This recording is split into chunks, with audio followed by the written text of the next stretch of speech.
wanaagsan kusoo dhawaada warkii laanta af Soomaaliga ee luqadaha TBS si toos ah halkan aad uga socotaan iyadoo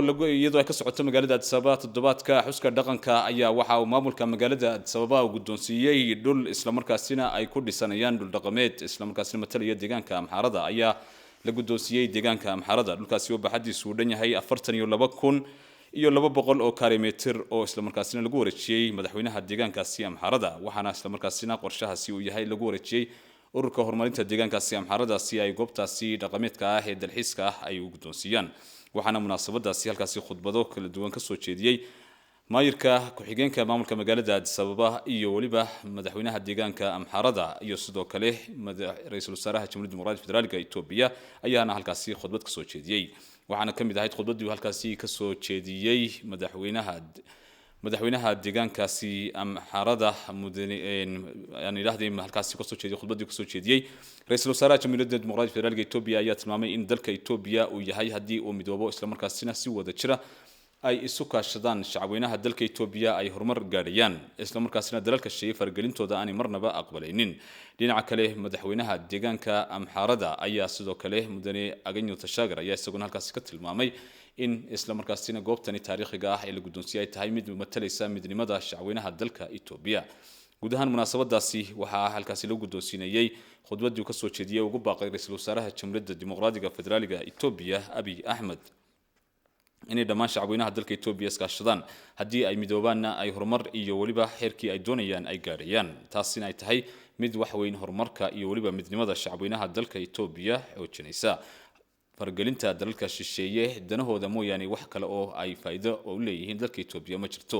balse shacabweynaha Itoobiya si lamid ah abayaashii hore ee dalka u soo halgamay si lamid ah hadii shacabweynaha dalka Itoobiya ay midoono sharafteena iyo waliba sumcadeena dalkeena midnimadiisa iyo horumarkeena meherkan doonayno waan ka gaari karnaa ayaanu fariinta halkaas ka soo jeediyay oo ku sheegay dhinaca kale kusimaha maayirka magaalada Addis Ababa Marwo Adana Chababe ayaa khudbadii halkaas ka soo jeedisay iyaduna waxay ku tilmaamtay in loo baahan yahay in midnimada iyo wada jirka deegaanada dalka ay tahay mid si xoojinaysa iskaashiga ka dhaxeeya dhammaan qoomiyadaha iyo shucuubta dalkani Itoobiya munaasabada toddobaadka xuska oo ka socda magaaladani Addis Ababa ayaa la sheegayaa in lagu soo bandhigayo deegaanada kala duwan goob dhaqameed iyo lagu dalxiisayo isla markaasina meelo kala duwan lagu ballaarinayo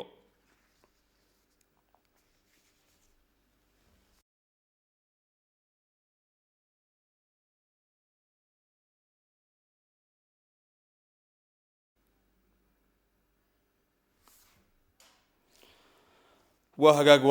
wararka toddobaadka dhaqanka annagoo ku jirna waxaanu u gudbaynaa isla markaasina wararka naga soo gaadhaya ee ku saabsan dhaqanka iyo waliba waxaanu soo dhaqanka ay ku soo koobayaan toddobaadka dhaqanka ee lagu qabtay magaalada Addis Ababa waxa ka soo qayb galay qaybaha kala duwan ee habdhaqameedka waxaanu soo koobaya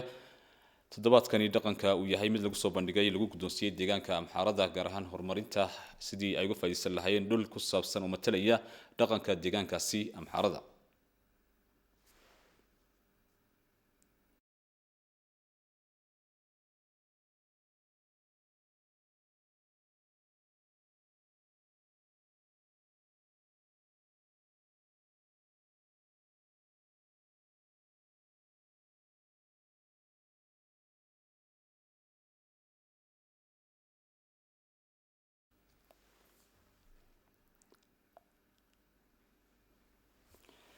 toddobaadka dhaqanka ayaa ka qabsoomay isla markaasina ka socda magaaladani Addis Ababa ayaa waxa ku soo bandhigay maamulka Diradhaba ayaa ku soo bandhigay wax dhaqameedkooda oo ku soo matalaya dhaqankoodana ay halkaas ku soo bandhigeen Nasruddin Xasan oo munaasabadaasi nooga qayb galay ayaa noo soo koobaya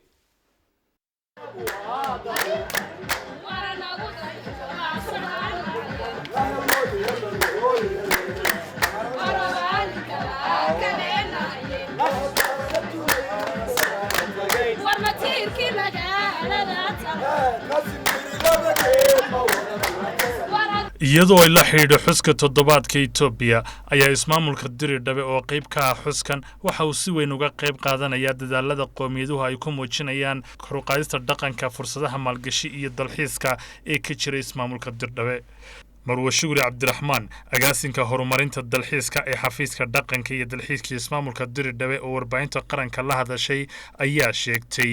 in ka maamul ahaan ay kaalin doora ka qaadanayaan xuska toddobaadka Itoobiya iyadoo ay soo bandhigeen agabyada iyo waxyaabaha ay caanka ku tahay ismaamulka diridhabe maanta sidaad u arkaysid waa maalin weyn waxaan ka soo qayb galay ismaamulka diridhabe ana ku matalayna ka soo qayb galay sida loo ogsoon yahay toddobaadka Itoobiya xaflad weyn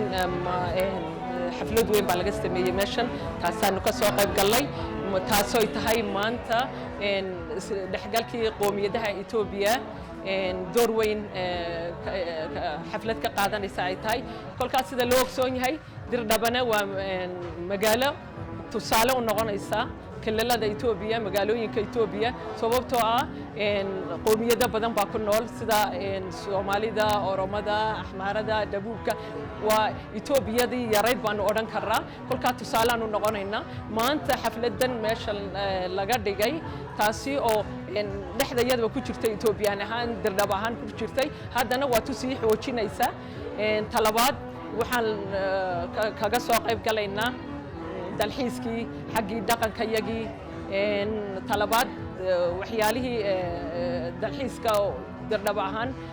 aan si fiican u tusi lahayn asaasidii siday ku asaasantay baabuurka bilowgeedu uu ahaa sida loo ogyahayna dirdhabe waa magaalada warshadaynta kolka sida loo ogyahay warshada industriga ee parkiga xarun weyn oo warshada parkiga industriga ayaa ka asaasan taasi oo maalqabeeno badan ay ka soo qayb gali karaan maalqabeennada Itoobiya dhexdeeda kuwa ku nool iyo kuwa dibadda si fiican bay uga soo qayb gali karaan fursad weyn bay leeyihiin infrastructure fiican ayaa ka jira hooyo Faysa Aadan oo ka socotay ismaamulka dirdhabe ayaa dhankeeda sheegtay inay aad ugu faraxsan tahay inay ka qayb qaadato xuska toddobaadka Itoobiya oo door weyn ka qaadanaya isdhexgalka iyo kor u qaadista dhaqaalaha horta ta ugu horeysa hooyo waxa weeyaan nabadgelyo marka waxa weeyaan qof waliba inuu fahmo nabadgelyada inuu ku nool yahay aana iyadu ku noolayn waxaan markaa oran karaa si horumarka iyo isdhexgalka shucuubaha loo xoojiyo toddobaadkan Itoobiya maanta la bilaabay inuu xalkiisii ka sii socdo in la xoojiyo cid walibana dhaqankeeda dhalinyaradiina imika idinla midka ah ee reer meediyada iibsanaysa waxaan oran lahaa anigu dharka dhaqankiina oo qaab reer meed ahaan loo tolay iibsada oo ku faana marka dhalinyarada iyo cid waliba inay dhaqankeeda ku faanto annaguna carruurtayada iyo kuway dhaleen inaan ku korino dhaqankooda inay jeclaadaan iyo luuqadooda ayaan oran lahaa anigu والله waxaan u aragnaa arin aad u fiican baan u aragnaa isbedelka barwaaqada ah ee inay keentay toddobaadka Itoobiya sababtoo ah qoomiyado badan kilila badan dhaqano badan ayaa isku imanaya sidaan ognahayba inkastoo idinku yareydeen markii hore isbedelka ka hor cadaadis badan baa jiray cadaadis dhaqameed baa jiray cadaadis qoomiyadeed baa jiray marka waxyaabo badan baa jiray isdhexgal la'aan baa jiray marka imika isbedelku waxyaabaha uu keenay bay ka mid tahay inay qoomiyaduhu isdhexgalaan oo isbartaan oo dhaqamada la muujiyo oo cid waliba dhaqankeeda ay soo bandhigto marka wallahi si fiican baan u arkaa aniga ahaan ዛሬ የተደረገው በጣም የሚመሰገን ነው ዛሬ hawsha maanta la qabtay waa aan u mahad celinaynaa waa maalin aad u weyn oo qowmiyaduhu ay ku soo bandhigayaan dhaqanadooda iyo fursadaha dalxiiska iyo maalgashiga ee ka jira deegaanadooda aad ayaan ugu faraxsanahay inaan ka qayb qaato barnaamijka xuska toddobaadka Itoobiya ismaamulka diridhabe oo ah xarunta warshadaha bariga dalka ayaa waxa ka jira fursado maalgashi iyo fursado ku habboon dhanka dalxiiska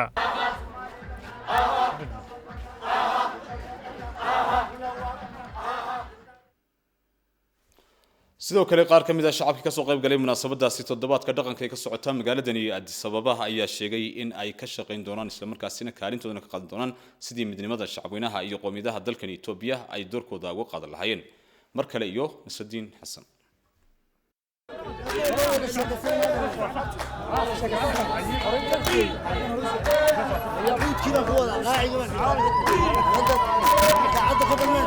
الحمد لله رب العالمين إله ما أنت نجارسية النبض إيه فرحة يرين وجارسية مركا waxaan leeyahay cid kasto Ethiopia ku nool nabadgeliyo farxadha ku wada noolaato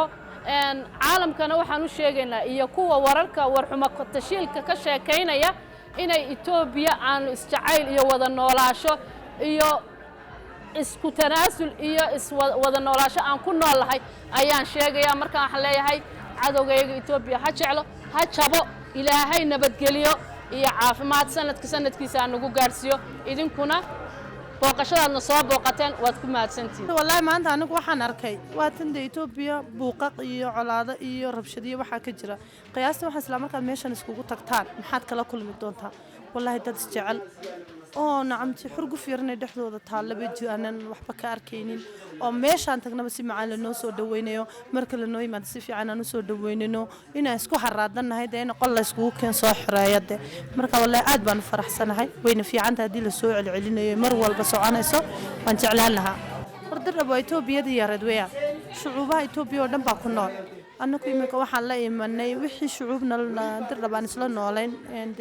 wada noolaashihiina aan muujinay iyadoo aad u qurux badan baan soo bandhignay oo waxba naga dhignay maadaama soo bandhignay dhaqankii oo la ciyaaray qoomiyad walba iyadiyo cuntadii kala noocaad la soo bandhigay agabkii kala nooca la soo bandhigay annagoo isku duuban baan imanay waxaanan jeclaan lahaa kolley sanadka ku xiga inaan sidaas ka weyn ugu soo talagali doono ayaan hubaa ما شاء الله qaabkaad wax ii weydiisay aad baan uga helay magacayga waxa la dhahaa Maxamed Cabdiqaadir waxaan ka socdaa magaalada Dirdhabe qoomiyadaha badan ee Ethiopia ay ku nool yihiin marka wallahi markaan saa u eego mar bariya dhaxda waxa la oran jiray Ethiopia way kala baahsan tahay way kala qaateen baa la oran jiray laakiin maanta waxa cadeyn noo ah sida la iskugu duuban yahay waliba Dirdhabe ahaan magaaladii jacaylka magaaladii qoomiyada ay isku duubnaayeen Ethiopia yar baa la dhahaa Dirdhabe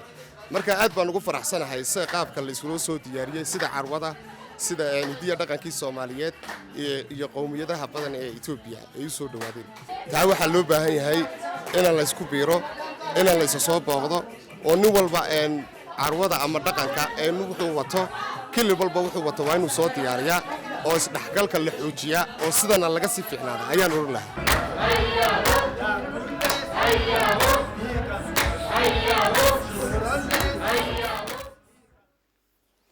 mashaariico kala duwan oo ay ku baxday lacag ka badan 13 bilyan oo bir ayaa ka socda maamulka magaalada Addis Ababa Cabdullaahi Rabbi ayaa noo soo koobiyay waxaa magaaladan Addis Ababa ka socda mashaariic kala duwan oo waaweyn oo ku baxaysa lacag ka badan 13 bilyan oo bir haddaba maamulka Addis Ababa ayaa sallaxay munaasabad ay wariyaasha idaacadaha dawliga iyo kuwa madaxa bannaan ay ku soo booqanayaan mashaariicda kala duwan ee magaalada ka socda mashaariicdaasi waxaa ka mid ah mid dib u cusboonaysiin loogu samaynayo xafiiska dawladda hoose ee maamulka magaalada Addis Ababa wuxuu warku tilmaamayaa in xaruntaasi ama xafiiskaasi dawladda hoose oo xilligii dawladdii boqor Haile Selassie la dhisay dib u cusboonaysiin loogu samaynayo hab uu ku bixin karo adeegyo kala duwan isla markaana buuxin kara shuruudaha kala duwan ee caalamiga waxa kale oo mashruucaasi ku xidhan goob muddo sanad ah deer lagu sameeyay oo bilaa camal ahayd oo la yiraahdo Adwa 0 kilometer oo iyadana dhismayaal cusub laga dhisayo kharash badanna uu ku baxayo wuxuu warku intaasi raacinayaa in goobtaasi oo u dhow xarunta dawladda hoose ee maamulka magaalada Addis Ababa in marka la dhammaystiro dhismaheeda baabuur badan oo kun gaadhayso isugu jirta baabuurta yaryar iyo basaska waaweyn meel ay joogsadaan ay ka heli doonaan oo adeegaasna ay bixinayso sidoo kale waxaa mashaariicdaasi waaweyn ka mid ah midka laga dhisayo bartamaha magaalada Addis Ababa oo isaguna kumayaal baabuura la joojin karo la istaajin karo maadaama dhibaatooyinka ugu waaweyn ee magaalada ka jira ay tahay goobaha baabuurta la istaajiyo oo ku yar in aradkiilana laga dhisayo xarun noocaas oo kale ah oo ku baxayso lacag badan sidoo kale mashaariicdaasi waxaa ka mid ah maktabad ay dadweynuhu adeegsan doonaan oo iyadana dhismaheedu socdo iyo goob loo diyaarinayo ganacsatada yaryar ee buugaagta bannaanka ku wadhata oo iyagana goobaha ay ku ganacsadaan la siin doono wuxuu warku intaasi ku darayaa in maamulka magaalada Addis Ababa uu sheegay in mashaariicdaas intooda badan la dhammaystiri doono sanad miisaaniyadkan aanu ku jiro gudihiisa waxaa qaar qurbo-joogta u dhalatay dalkan Ethiopia ee ku nool dalka dunida daafeeda ayaa sheegay inay ka soo jeedaan faragelinta ay dawladaha kale reer galbeedku ay ka wadaan siyaasadda dalka Ethiopia warbixintan faafaynteedan gudubno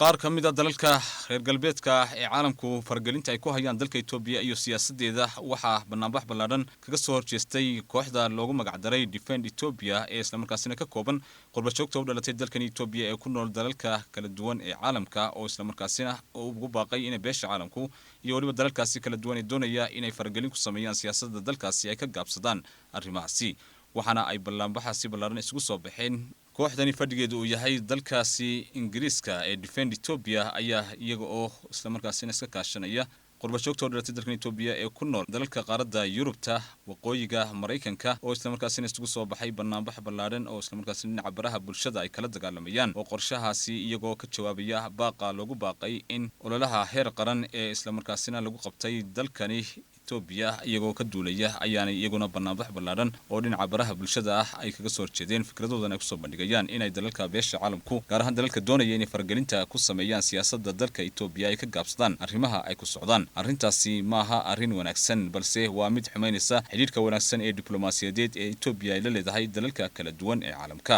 waxaana ay fariimahoodaasi ay ku soo bandhigeen in ay jiraan dalal badan oo isla markaasina waxyaabo wanaagsan ka qabtay dalka Itoobiya balse aan loo baahnayn in xumaan lagu dhameeyo oo xiriirka diblomaasiyadeed ee wanaagsan la xumeeyo ee ka dhaxeeya Itoobiya iyo dalalka kala duwan ee doonaya imika waqti xadirkan faragelinta siyaasadeed ku lug leh ee ku doonaya in la wiiqo xiriirka diblomaasiyadeed ee Itoobiya ay la leedahay dalalka kale waxaana kamid ah fariimahoodaasi ay ku dhawaaqayeen in aan dhismaha biyo-xidheenka weyn ee dibcashada Itoobiya aan marnaba la joojinaynin buuxinta wareegga labaad ee lagu buuxinayo dhismaha biyo-xidheenka weyn ee dibcashada Itoobiya dhinaca doorashaduna waa mid u gaar ah dalka Itoobiya arrimaha gudaha ee dalka Itoobiyana maaha inay cid kale soo farageliso mana ogolaanayno in cid kale faragelin ay ku sameyso sidoo kalena dhismaha biyo-xidheenka weyn dibcashada Itoobiyana waa arrin Itoobiya u taala oo aan u baahnayn in faragelin kale la soo dhexgashado oo faragelin lagu sameeyo si loo wiiqo ama loo joojiyo loo hakiyo gudahan waxay isugu soo baxeen banaanbaxa dhinaca baraha bulshada ee ay ololahooda iyo fikradooda soo bandhigayaan waxay ugu baaqeen in dalalka doonaya inay swiiqaan xiriirka diblomaasiyadeed Itoobiya leedahay dalalka caalamka in ay ka gaabsadaan sida ay sheegayso warbixinta aanu ka helnay safaaradda Itoobiya oo fadhiya dalkaasi Britain waxaa dalkaasi Shiinaha ka socda shirweynaha shanaad ee heer caalami isla markaasina ku saabsan teknolojiyadda dhinaca duuliyaha aan lahayn ee loo yaqaano droneska ayaa kulankoodii uga socda gaar ahaan magaalada loo yaqaano Xinjiang ee ka tirsan dalkaasi Shiinaha waxaana kulankaasi marti ku ah sanadkan ee wareegga shanaad ee heer caalami ee kulankaasi diyaaradaha aan duuliyaasha lahayn teknolojiyadeeda lagu soo bandhigayo ka qayb qaatay dalka Itoobiya Switzerland iyo Pakistan ayaa kamid ah dalalka markii ugu horeysay lagu martigeliyay kulankaasi inay ka qayb qaataan waxaana sidoo kale kulankaasi ka qayb qaatay wasiiru dawlaha wasaaradda sayniska iyo teknolojiyadda ee Jamhuuriyadda Dimuqraadiga Federaalka Itoobiya ee dalkani Dr. Ahmeddiin Maxamed oo Itoobiya matalaya munaasabadaasina waxaa lagu soo bandhigi doonaa Itoobiya xirfadaha kala duwan ee isla markaasina halabuurka ay soo bandhigtay ayaana kulankaasi lagu soo bandhigi doonaa waxaana la sheegayaa kulankaasi inay ka soo qayb galeen in ka badan boqol dal oo kala duwan oo caalamka ka kala socda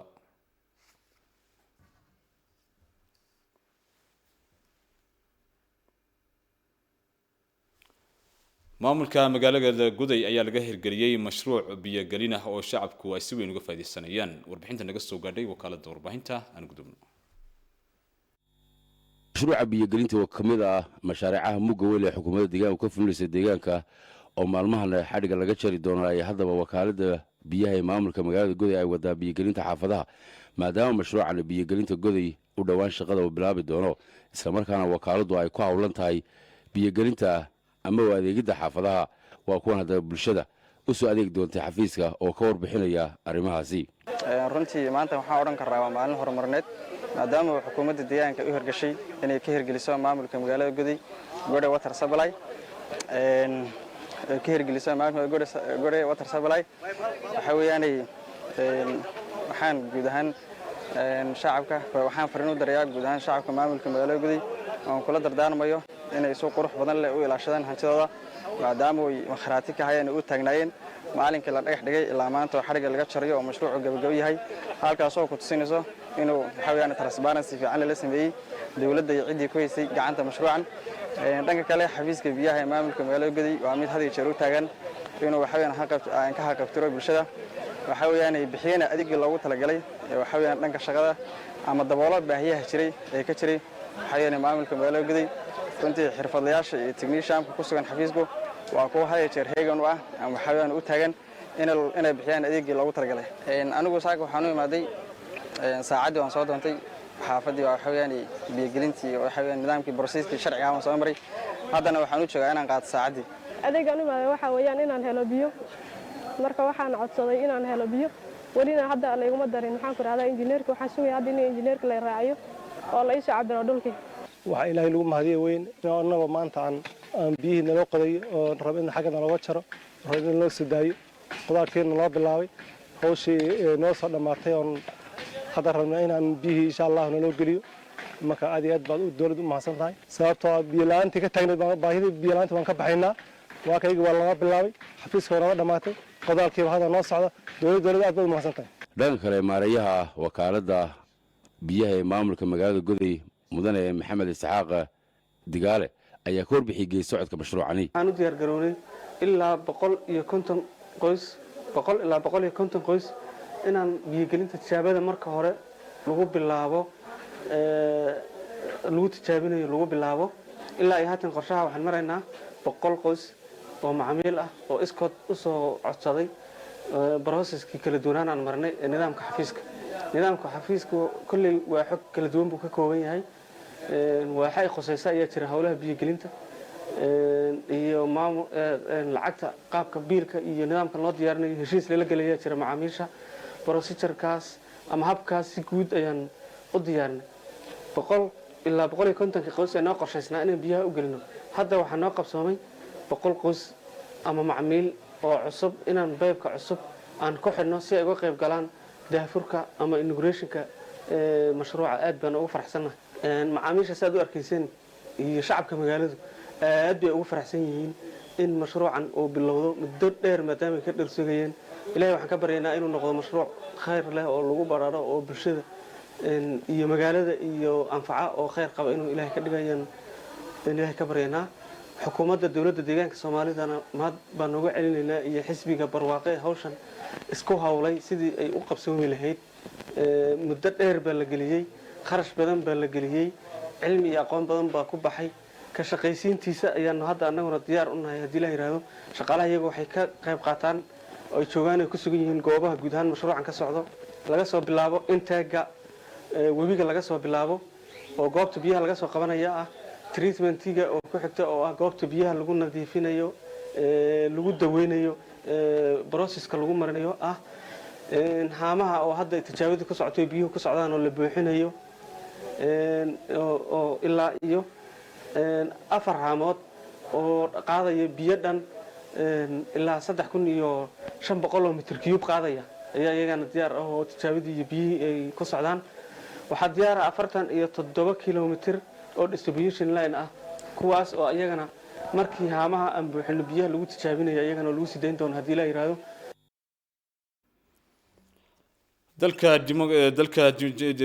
dalka jamhuuriyadda dimuqraadiga federaalka Itoobiya aan idhaahdee dalka Democratic Republic of Congo ayaa la sheegay dhul gariir